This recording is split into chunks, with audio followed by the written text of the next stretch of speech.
लेकर के मैं श्री रावण जी के सामने प्रस्तुत होता हूं, लेकिन उसके पहले आपके प्रति अपनी हृदय की अभिव्यक्ति प्रस्तुत करना यह हमारा नैतिक कर्तव्य है। लंका के भगवान, ओह नहीं, गलती हो गई। विश्व के वैभवशाली सम्राट माता केकसी के गोद में विहार करने वाले पुलस्त वंश के कुलदीपक हमारे महामान्य इस मिथिला की पावन भूमि पर यह बाण आपका अभिनंदन करता है, आपका स्वागत करता है, आपके चरणों में कोट कोट वंदन करता है। स्वीकार करें। स्वागत करने के लिए धन्यवाद, आपने प्रणाम करने के लिए शुभाशीष। धन्यवाद। आपने कहा कि ब्रह्मा ने 6 चीजें अपने पास रखी, हानि लाभ जीवन मरण यश अपयश विधि। मैं विचार कर रहा हूं कि आपके इस प्रश्न का उत्तर थोड़ा आपसे एक उत्तर ले लूं और फिर मैं शुरू करूं, ठीक है ना? आपने अभी एक राजा जनक के सामने अपना वक्तव्य रखा, ब्रह्म श्रेष्ठ जहां लग तनुधारी, 10 मुख बसवर्ती नर नारी। तो ये ब्रह्म श्रेष्ठ के जितने तनुधारी हैं, ये तुम्हारे अधीन ब्रह्मा के आदेश पर हैं कि इसके मूल में कुछ और है? मैं इसका संक्षिप्त उत्तर केवल चाहता हूं। ये सब हमारे अनुसार है, ब्रह्मा के आदेश पर नहीं है जी। हमारी भुजाओं के बल पर। बस यही तो हमारा विषय है। हाँ। तो देखिए, आपके प्रश्न का उत्तर आपकी वार्ता में आ गया। कैसे? भाई देखिए, सीधी बात है। हमने कहा जहां लग ब्रह्म श्रेष्ठ तनुधारी, 10 मुख बसवर्ती नर नारी, ये आपको कैसे मिला? तो आपने कहा हमने अपनी भुजाओं के बल से। तो भुजाओं का बल माने कर्तव्य, कर्म किया आपने। ब्रह्मा ने कुछ नहीं दिया, अपने कर्म से तुमने विश्व को अपने वश में कर लिया। तो एक स्पष्ट हो गया कि कर्म प्रधान विश्व रच राखा, जो जस करे सो तस फल चाखा। जो जैसा कर्म करेगा वैसा उसको फल मिलेगा। अगर ये राजा जनक का कर्म अनुचित है तो इसका दंड का भागी राजा जनक होगा। मैं ये नहीं समझ पा रहा हूं कि इसमें आपको इतनी दिक्कत क्यों है? ये सब विधाता और राजा जनक है, तुम काहे परेशान हो? मैं छोड़ रहा हूं। हाँ, इसलिए परेशान है कि हम तो हैं राक्षस,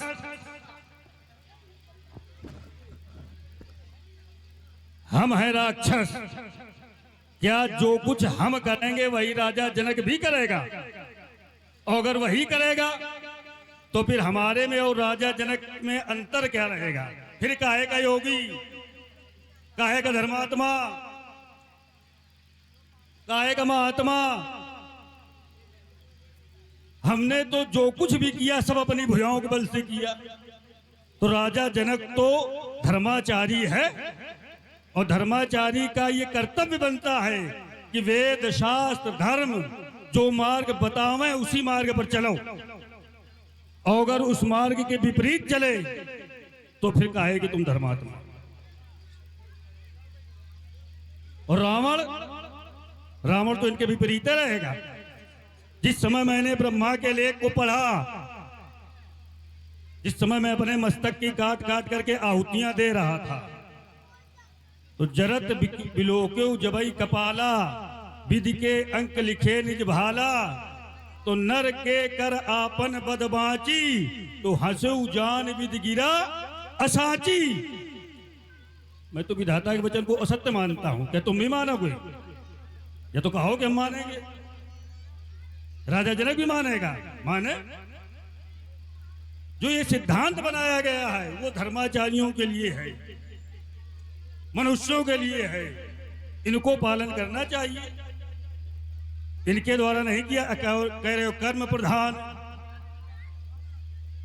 चलो हम तुम्हारी बात एक क्षण के लिए अगर मान लें कि कर्म प्रधान, तो क्या कर्म का फल देने का अधिकार राजा के पास है?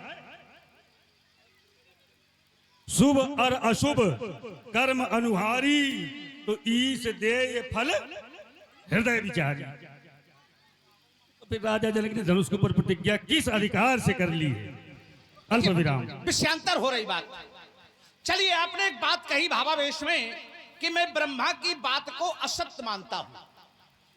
तो कीन विविध तब तीनों भाई परम उषो बरन न जाई गयो निकट तब देख विधाता मांगो वर प्रसन्न में ताता।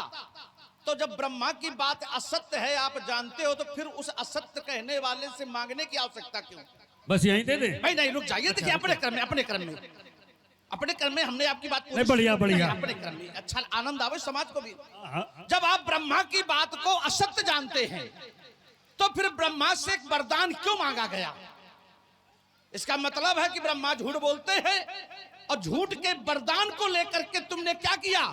वर पाए कीन्हे सब काजा जीते लोकपाल सब राजा। अगर वरदान असत्य था तो तुमने लोकपाल दिक्पालों को कैसे जीत लिया? इसका मतलब है कि तुम कहते हो कि ब्रह्मा के वचन असत्य हैं, लेकिन होते नहीं हैं। और अगर ब्रह्मा के वचन असत्य तो धरातल आपने छोड़ दिया। कैसे धरातल छोड़ दिया? आपका ही विषय लाया हुआ है कि हानि लाभ जीवन मरण यश अपयश विधि हाथ। जब ये विधाता के हाथ में है तो इसका मतलब है कि विधाता की वाणी है असत्य। तो ये जो विधाता के हाथ में ये भी सब असत्य। भाई धरातल छोड़ दिया आपने, एक धरातल बनाया आपने और उसे छोड़ दिया। चलिए, आपने कहा कि राजा जनक को कौन सा अधिकार है? ये दूसरी बार आपका क्रम आया कि राजा जनक को कोई अधिकार नहीं है। अरे हम एक बार आपसे प्रश्न करें कि तुम्हें कौन सा अधिकार है इसे रोकने का? यद्यपि पुनरावृत्ति हो गई, इस कारण मैं इस पर टिप्पणी कर रहा हूं। पहले मैंने इस पर टिप्पणी नहीं की थी क्योंकि यह विषय मुझे उपयुक्त नहीं समझ में आ रहा था। यह प्रश्न उपयुक्त नहीं समझ में आ रहा था, मैंने उसे छोड़ा। अब हम एक प्रश्न आपसे कर रहे हैं, अपने क्रम में उत्तर करना कि राजा जनक का अधिकार नहीं है तो तुम्हें अधिकार किसने दे दिया कि तुम जाकर के रोको? जाकर के तुम्हें यह अधिकार किसने दे दिया? मैंने कहा था कर्म प्रधान विश्व रच राखा, जो जस करे सो तस फल चाखा। अगर व्यक्ति कर्म नहीं करेगा तो क्या उसे उस कर्म का फल मिलेगा? जब तक व्यक्ति कर्म नहीं करेगा। एक उदाहरण में ग्रामीण से जोड़ दूं, गांव से जोड़ दूं।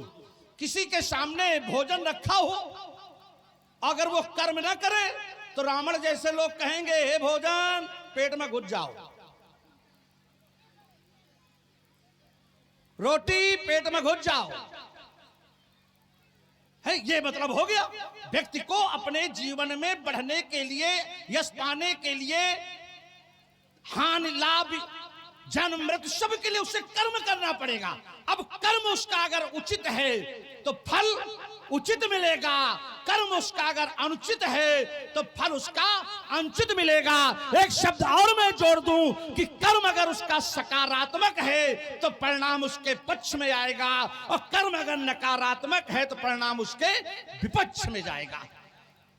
तुमने कहा राजा जनक धर्मात्मा, योगी, महात्मा, ये आपकी कृपा से वो धर्मात्मा नहीं है, आपकी कृपा से वो योगी नहीं है, आपकी कृपा से वो महात्मा नहीं है। ये इस पद को भी उन्होंने अपने कर्म से ही पाया है। धर्म क्या है? धर्मात्मा भी कर्म से ही कहलाता है। जैसे कहा गया है, ग्रंथ में कहा गया, परहित शरीर से धर्म नहीं भाई। परहित के समान कोई धर्म नहीं है, लेकिन ये परहित क्या है? कर्म है। जब परहित का व्यक्ति कर्म करेगा तब वो करेगा धर्म, जब वो करेगा धर्म तब कहलाएगा धर्मात्मा। इसी प्रकार उन्हें योगी कहा गया। तो योग के 8 अंग बताए गए, यम, नियम, आसन, प्राणायाम, प्रत्याहार, धारणा, ध्यान, समाधि। जो इन पर प्रभुत्व स्थापित कर लेता है वो योगी कहलाता है। महात्मा, महात्मा क्या है? जिसने इस संसार को छोड़ दिया, विरक्त हो गया, जिसकी हो गई महान आत्मा, अर्थात संसार से मुक्ति पा गया, संसार को नश्वर समझ करके उसे छोड़ दिया, वो कहलाता है महात्मा। और तुम कहते हो इन्हें कहो जात धर्मात्मा और हमें नहीं कहो जात, ये समझ में आता है कि तुमको राजा जनक से ईर्षा हो रही है। तुम ईर्षा के वशीभूत होकर के ये बात कह रहे हो। अगर ईर्षा नहीं होती तो ये शिकायत तुम्हें ले जाकर के भगवान शंकर से कहनी चाहिए थी, मिथिला में कहने की आवश्यकता नहीं थी, क्योंकि राजा जनक की समाज कोई तुम्हें पापी अत्याचारी नहीं कह रही है। ये भगवान शंकर तुम्हें पापी अत्याचारी कह रहे हैं, तुम्हें जिससे शिकायत है उसके पास नहीं जा रहे हो कहने के लिए, अब मिथिला में हल्ला मचा रहे हो। अब मैं छोड़ रहा हूं, जरा आप खेलो। कह रहे हैं कि तुम्हें मिथिला की समाज नहीं कह रही है। क्या मैंने मिथिला की समाज पर ये आरोप लगाए हैं कि मिथिला की समाज हमें पापी कह रही है, कि मिथिला की समाज हमें निशाचर कह रही है, कि मिथिला की समाज हमारे ऊपर कोई आरोप लगा रही है? ना, हमने कब कहा कि मिथिला की समाज कह रही है? ग्रंथ कह रहा है। एक बहुत अच्छी बात तुमने कही, कुछ कहना है कह लो पहले तुम। हेलो भाई, बहुत ही विद्वान कलाकार हैं आपके मंच में, जोरदार एक बार ताली बजा दें सभी लोग। अच्छा लग रहा हो तो जोरदार तालियां होनी चाहिए। और हमारे छोटे लाल शुक्ला जी की ओर से 21 मुद्राएं श्री रावण जी को प्रदान किया है और 21 मुद्राएं श्री बाणासुर को प्रदान किया है। बहुत बहुत धन्यवाद। और इसी क्रम में आप हैं और ये हैं बीरेंद्र सिंह कछवाहा रजावत, उनकी ओर से 51 मुद्राएं श्री रावण जी को प्रदान किया है और 51 मुद्राएं श्री बाणासुर जी को प्रदान किया है। बहुत बहुत धन्यवाद, बहुत बहुत साधुवाद। सुने श्री रावण जी को। कह रहे हो कि ब्रह्मा की बात को आपने असत्य माना, तो फिर ब्रह्मा से वरदान काहे मांगा? और ब्रह्मा ने वरदान दिए तो उनको सत्य क्यों माना? ये बहुत बड़े भ्रम में हो तुम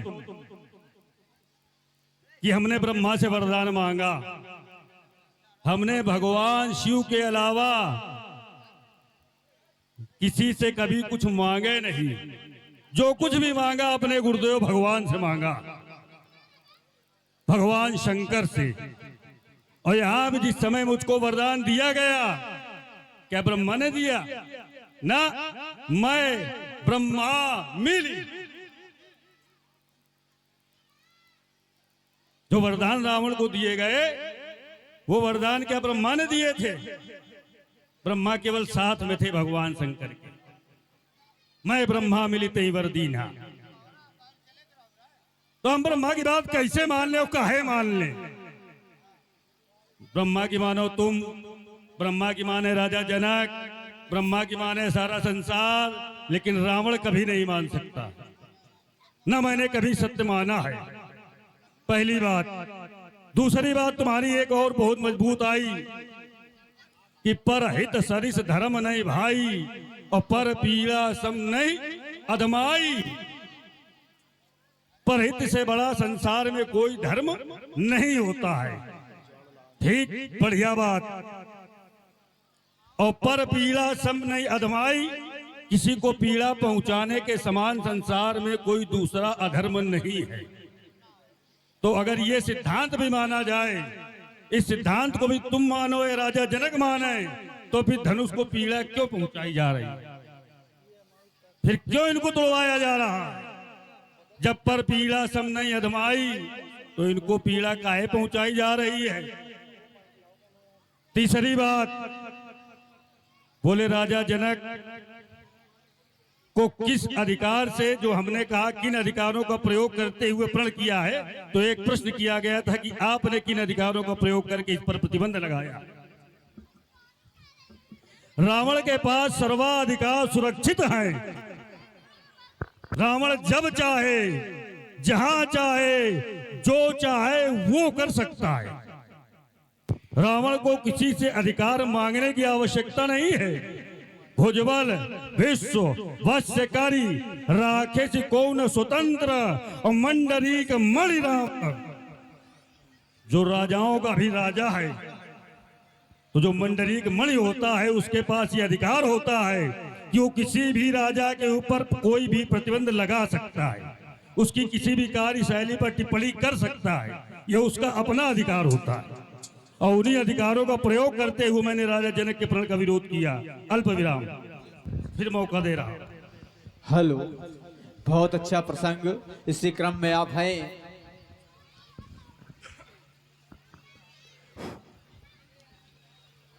हेलो, देखिए जिस शांत चित्त भाव से भगवान मर्यादा पुरुषोत्तम की लीला का आप सोपान कर रहे हैं, अवलोकन कर रहे हैं, निसंदेह आप सब लोग साधुवाद के पात्र हैं। और आप देख रहे हैं राम लीला जगत के सर्वश्रेष्ठ बाणासुर और लंकाधिराज की भूमिका में श्री सत्यप्रकाश त्रिपाठी जी, बाणेश की भूमिका में श्री जगमोहन सिंह जी, दोनों ही लोगों ने अभी तक के अपने अभिनय क्षेत्र में अभी कुछ ही समय पूर्व इन्होंने संवाद में प्रवेश किया है। बड़ा ही तार्किक संवाद है दोनों अभिनेताओं का, बड़ा ही विध्वंसक और बड़ा ही ओजस्वी, इसी के साथ आत्मसात करने वाला भी ये संवाद है। इनके मध्य में हुए संवाद से जो तर्क की कसौटी से कुछ निकले, उसका अगर हम आप अपने जीवन में रसपान करते हैं तो निसंदेह हमारे आपके जीवन में कहीं ना कहीं सृजनात्मकता आती है, प्रभावित हुए हैं। इसी मध्य में हमारे परम आदरणीय मामा श्री कटरा निवासी महावीर सिंह चौहान आपकी ओर से 101 पावन प्रसून श्री बाणेश जी के लिए, और आप हैं कपिल तिवारी, आप भी कटरा निवासी हैं, आपकी ओर से भी 101 पत्र पुष्प मुद्राएं प्राप्त हुई हैं। कोट सा धन्यवाद, साधुवाद।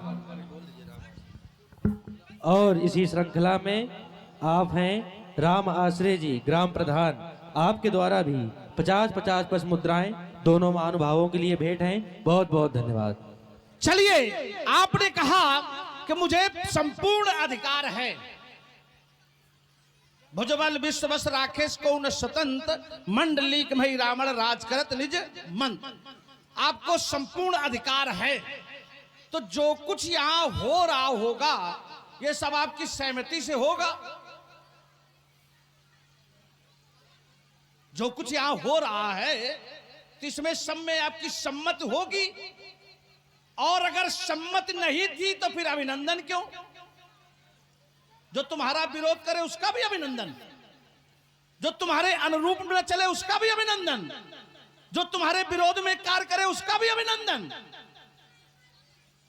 कैसी आज कहां भटके हो, कुछ समझ में नहीं आ रहा है, भटक गए हो। भाई अगर तुम्हारे अधीन विश्व है, हम उसे नहीं काट रहे हैं, तो राजा जनक भी तुम्हारे अधीन, तो राजा जनक जो कार्य कर रहे हैं ये तुमसे पूछ करके कर रहे होंगे, और अगर पूछ करके नहीं कर रहे हैं तो हमारे विरोध में है, तो हमारे विरोध वाले का अभिनंदन क्यों, उसका सम्मान क्यों? विरोधी के प्रति तो बिल्कुल तलवार खींचो, एक इधर मरते एक उधर मरते, आधा इधर आधा उधर कर देते तो समझते कि विरोध है। ऐसा चलने वाला नहीं है कि राजा जनक सामने आवे तो भैया बहुत बढ़िया तुम है ना, कहना तुम तो भगवान हो, अब आप भगवान का विरोध है? आए भाई भगवान का विरोध, भगवान का विरोध नहीं करना चाहिए। अब आइए, अब जल्दी के थोड़ी चुटकी लिया है तो चुटकी हम भी ले। चुटकी के साथ हमने देखो चलो ठीक, विषय को जोड़ा और चुटकी ली है। आप विषय जोड़ के चुटकी ले लेना, हम भी आनंद में होंगे। आपने कहा कि मैंने ब्रह्मा से वरदान नहीं मांगा है, चलिए अच्छा मान ले नहीं मांगा है, तो आप ही कह रहे हैं मैं ब्रह्मा मिलते ही वर दी ना, ये ब्रह्मा कहां से आ गए? आज कुछ भटक गए हो, अब वो संभालो, थोड़ा भटको नहीं, आज थोड़ी वार्ता भटक रही है। मैं ब्रह्मा मिलते ही वर दी ना, तो जब मैं और ब्रह्मा था, मैं माने भगवान शंकर का अर्थ वहां पर, तो भगवान शंकर कहते मैंने और ब्रह्मा ने मिलकर के वरदान दिया। अब आइए, आपने कहा कि ब्रह्मा से वरदान मांगा नहीं था, हमने कहा था कीन विविध तब तीनों भाई, परम कुशो बरन न जाई, गयो निकट तब देख विधाता। तुम्हारे पास कौन गया? विधाता। शंकर जी आसपास नहीं है, आसपास शंकर जी नहीं है, विधाता गए। और क्या हुआ? विधाता ने क्या कहा? मांगो वर प्रसन्न मैं ताता, तुम मुझसे वरदान मांगो, मैं प्रसन्न हूं। वरदान मांगा आपने, उसी समय क्या हुआ? ब्रह्मा जी ने वरदान दिया और वापस अपने लोक को वर दे करके ब्रह्मलोक को वो पधार गए। तो वरदान किसने दिया? सहमति किसकी है? महत्वपूर्ण कौन हो गया? देने वाला। महत्वपूर्ण हो गया देने वाला। भगवान शंकर की वहां सहमति है कि नहीं ये वरदान इसको दे दो। तो सहमति वाला महत्वपूर्ण नहीं है, जो आपको दे रहा है वो महत्वपूर्ण है, क्योंकि कर्म भी तुमने उसी के लिए किए थे। अगर कर्म तुम भगवान शंकर के लिए किए थे तो ब्रह्मा जी क्यों आए?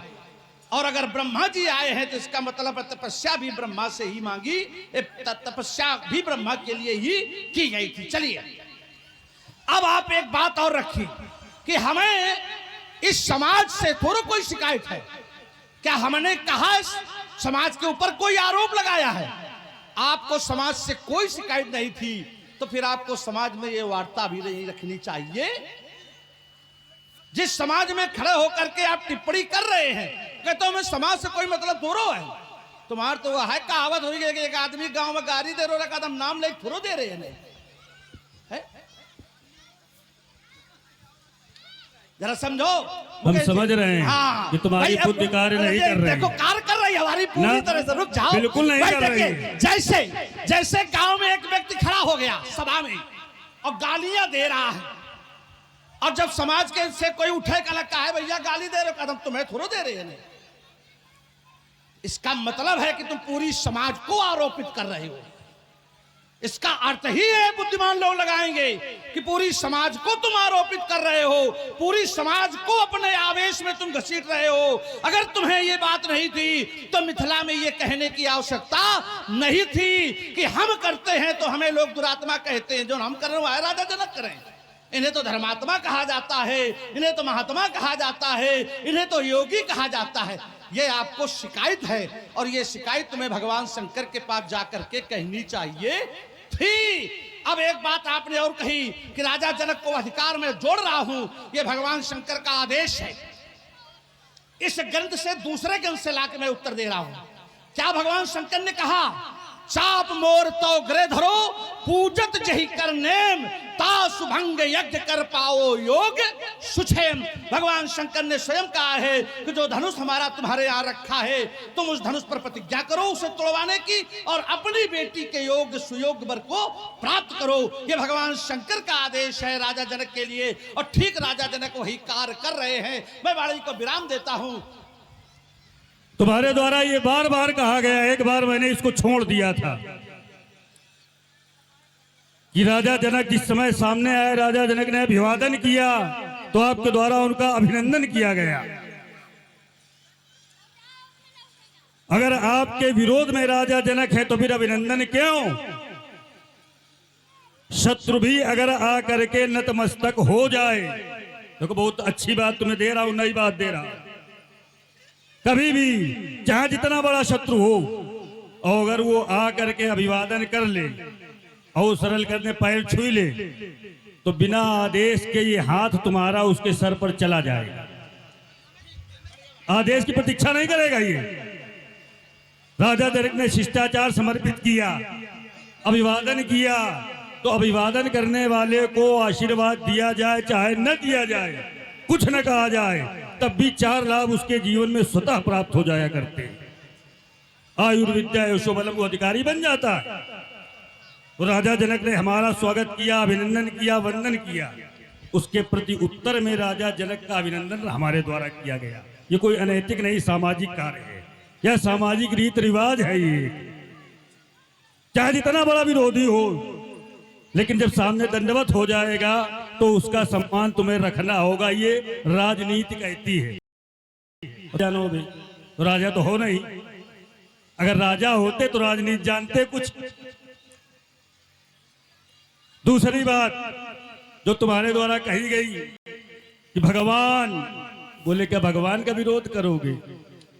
बात कहो तो पूरी कहो, सुनो तो पूरी सुनो, क्योंकि अल्प विद्या भयंकरी। हमने कहा था मिथिला के भगवान, ये नहीं कहा था कि रावण के भगवान। राजा जनक मिथिला के भगवान हैं। क्यों? कोई भी राजा हो, जनक ही नहीं, किसी भी राज्य का कोई भी राजा हो, वो प्रजा के लिए भगवान का स्वरूप हुआ करता है। उसको भगवान ही कहा जाता है। क्यों? क्योंकि राजा का कार्य है प्रजा का पालन पोषण करना। तो विश्व भरण पोषण कर सोई, विश्व का पालन पोषण करने वाला कौन है? आगे कहे पढ़ने, जितना आवश्यक है, जितना रोग है उतनी औषधि दो। रोग इतना है, औषधि इतनी दे दो। काहे की क्या जरूरत है उसकी? जितना रोग उतनी औषधि। तो मिथिला के भगवान राजा जनक, हर राजा होता है अपने राज्य का भगवान। और तीसरी बात एक बहुत अच्छी और तुमने कही थी, जरा उसको दोहरा दो, हम भूल रहे हैं, बुढ़ापा है। हाँ, इतना लंबा कर देते हो ना तो याद नहीं रहता है। पढ़ना भी है, हैं? समय से पढ़ना भी है, समय से बढ़ना है। एक उत्तर अगर बढ़ना चाहो, वास्तव में बढ़ना है, तो हम कह रहे हैं इसका खंडन नहीं होगा। और तुम केवल इसमें हाथ लगा दो, इतना कर दो, केवल कैसे हाथ लगा के दिखा दो। अगर दोनों हाथ काट के ठाकुर द्वारे में न चढ़ा दे तो रावण नहीं। बस दोनों हाथ काट के ठाकुर द्वारे पर चढ़ा दूंगा। खुली चुनौती है रावण की कि अगर किसी मैया ने ना हर जन्मा होए तो उठाना, चढ़ाना, तोड़ना ये बहुत दूर की बात, बिल्कुल भूल जाओ इसको। केवल कोई हाथे लगा दे तो ये अब नहीं धनुष खंडन होगा, अब नहीं धनुष कर्षण होगा। अरे शंकर का होगा अब ये रौद्र रूप, फिर रणचंडी का नर्तन होगा। ये बाणों से ज्वाला निकलेगी और अंगारों का वर्षण होगा, पर अब नहीं धनुष कर्षण होगा। विध्वंस करूंगा धनुष यज्ञ, विध्वंस करूंगा धनुष यज्ञ, फिर सोनित की नदी बहा दूंगा और लंकेश विकट हुंकारों से अंबर में आग लगा दूंगा। ये अजगौ थाती नहीं किसी की, अजगौ विश्व बपौती है। और जिसने दैत्यों का दलन किया उसकी ऐसी ठुकरौती है कहाँ छिपा वह नर नाहर जिसके कर से कर्षण होगा। बोलो बाण, बदलो विधान, अन्यथा बाण वर्षण होगा। पर अब नहीं धनुष कर्षण होगा, अब नहीं धनुष खंडन होगा। छोटी सी चर्चा देते हुए हम आपकी धारा से जुड़ जाएंगे। बिल्कुल बिल्कुल संक्षिप्त चर्चा। अब बढ़िया, आपको भी मन गुदगुदा जाएगा। भले आपका काम है विरोध करना, तो विरोध करो, बात अलग है, लेकिन मन आपका बड़ा प्रसन्न हो जाएगा। आपने कहा अभिवादन शीलस्य नित्यम विद्योप से बिना चतुर बंधते आयु विद्या यशो बलम। क्या क्या बढ़ता है? आयु, विद्या, यश और बल। राजा जनक ने अभिवादन किया, राजा जनक को ये चार चीजें मिल गई। अच्छा, अब धनुष नहीं टूटेगा, जरा समझना। जब hello hello hello hello hello hello hello hello hello hello hello hello hello hello hello hello hello hello hello. ये सब रावण का प्रभाव है। हाँ, hello hello hello hello hello hello hello.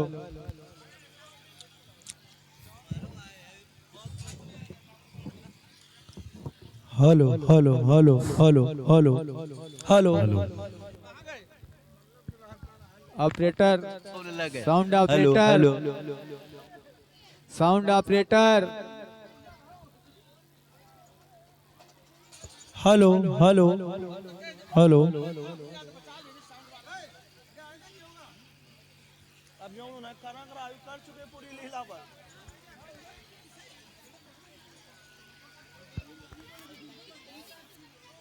Hello hello hello hello. आपने कहा हेलो हेलो। तब इनका बढ़ावा हम बढ़ा दो, जितना का है उतना बढ़ा दो। हेलो। हाँ, कोई अरमान बाकी न रहा है। तुम तो भगवान से प्राप्त करके आए हो, हमें मांगी लेन दो। तुम तो भगवान से लेके आए हो, हमें मांग लेन दो ना।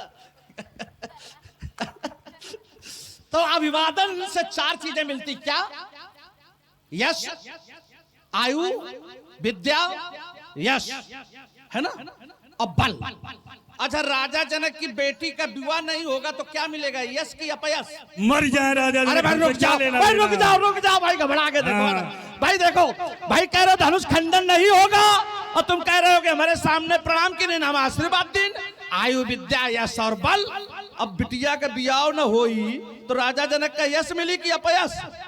अपयश। तो यो यश तुम्हार दिन मौका आ जाई।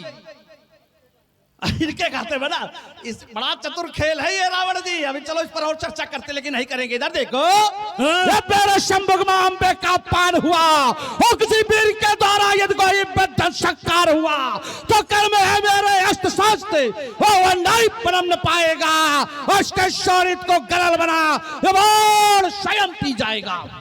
इसलिए हो जाओ तुम सावधान, अब भेद नहीं चल पाएगा और सीता के वर के चैन हेत ये अजगर खंडित हो जाएगा। अब थोड़ी सी चर्चा करना ही हमारी बाध्यता हो गई है। चुप है? थोड़ी सी करेंगे। तुमने ये बताया कि जब ये चार चीजें अपने आप मिल जाती हैं तो राजा जनक को आपके द्वारा ये मिल गई हैं तो इनको यश मिलेगा कि अपयश? ये ऐसे नहीं मिल जाती, रेवड़ी नहीं कि बेटी रहेगी ले जाओ। इसके लिए कुछ करना पड़ता है। जो विधा बताई गई है प्रणाम करने की, प्रणाम करने की जो विधाएं बनाई गई हैं, मनसा सिरसा उर्सा, उस विधा का जब पालन किया जाएगा और कब प्रणाम कैसे करना चाहिए, ये जब व्यक्ति पूरा पालन करेगा, ज्यादा समय नहीं लूंगा मैं, पूरा व्याख्या नहीं बताऊंगा, तो जब उसका पालन करेगा तब ये चार लाभ मिलेंगे। नहीं तो खाली के पंडित जी पांव लागी तो कुछ न मिली, जिंदगी भर भटकते रहो। तो ये अब नहीं धनुष खंडन होगा, ये आज तुम्हारी भुजा भुजा पर अब ये सप्त शोषण होगा। भूखे भैरव जमुहाई ये गाल करेगा मनमानी, ये अस्त्र शस्त्र यदि बेहस उठाए तो माटी में मिल जाए जवानी।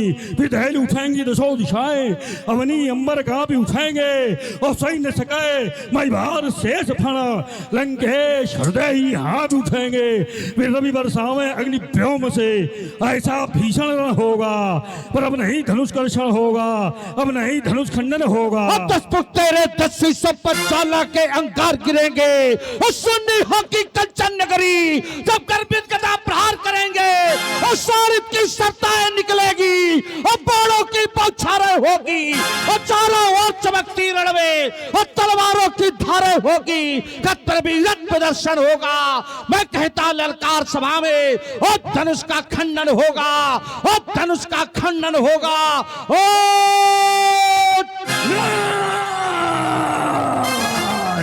अब नहीं धनुष खंडन होगा, अब नहीं धनुष कर्षण होगा। ये गड़गड़ाए टूटे तारा मंडल, हो जाए घमंडल चूर चूर। ये दिग दिगंत सब आतंकित हो और नगराज हिमालय मिले धूर। आई कोल कमठ हमें चिलित होंगे, हट परिधि त्याग दे धर्मठ और लंका के उद्भट से भिड़ कर जय पा जाए। है कौन सुभट पथ नहीं सुझाई देगा तब जब बाणों का वर्षण होगा।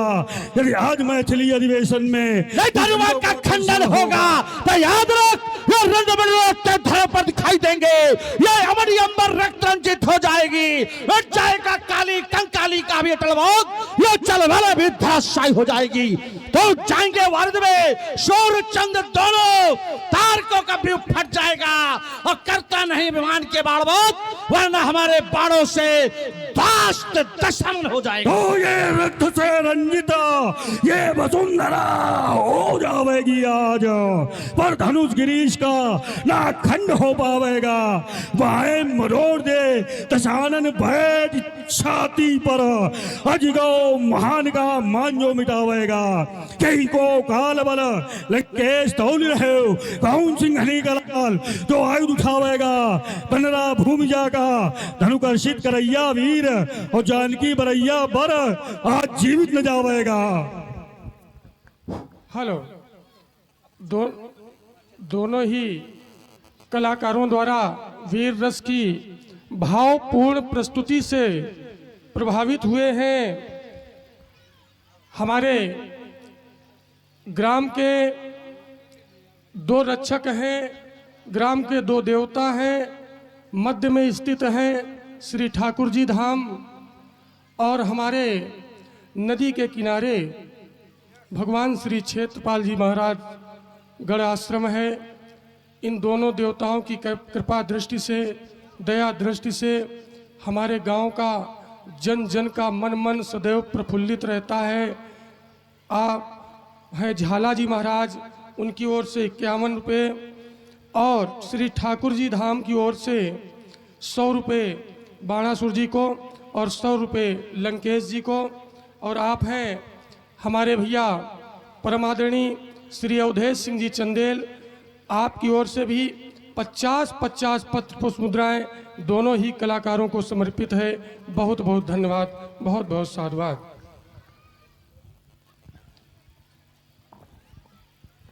और इसी क्रम में हमारे बड़े भैया श्री रुद्रदत्त तिवारी, जो कि बोकारो झारखंड से इस लीला का लाइव प्रसारण आपके अपने विशेष संस्कार चैनल पर देख रहे हैं और सिलमी खागा फतेहपुर के वो निवासी हैं। 51 पुष्प मुद्राएं हमारे दशानंद जी और हमारे बाणासुर जी के लिए 151 रुपये दिए हैं और 51 रुपये हमारे व्यासपीठ पर और 51 रुपये विशेष संस्कार चैनल को भी दिया है। भैया को बहुत बहुत धन्यवाद। और इसी अति में गति मिलाते हुए आप हैं हमारे परमादरणीय बड़े भैया हरिनारायण जी सविता, आपकी ओर से भी 50-50 मुद्राएं दोनों ही कलाकारों के लिए प्रेषित हैं। बहुत बहुत धन्यवाद। अब उचित नहीं है, क्योंकि ये स्वरूप के बैठने के बाद कुछ भी उचित नहीं है। अब आप अपनी, क्योंकि आप कह रहे थे जनक से हमें अपने मार्ग पर चलने दो और तुम अपने मार्ग पर चलो। हाँ, बीच में रोड़ा तुम बन गए हो हम हमारे मार्ग में। हाँ नहीं, हम बिल्कुल ही हट रहे हैं, तुम्हारे मार्ग को सुलभ कर रहे हैं, तो मैंने उसको और अर्थ न लगाना। तो बैठे हुए प्रिय भक्तगण, भगवान की कृपा से, ईश्वर की कृपा से, परमात्मा के आशीर्वाद से सभी के पास 2-2 हाथ होंगे। दोनों हाथ उठाओ और तीव्र स्वरों में जय घोष करो। बोलो जगत गुरु भगवान शंकर की जय हो।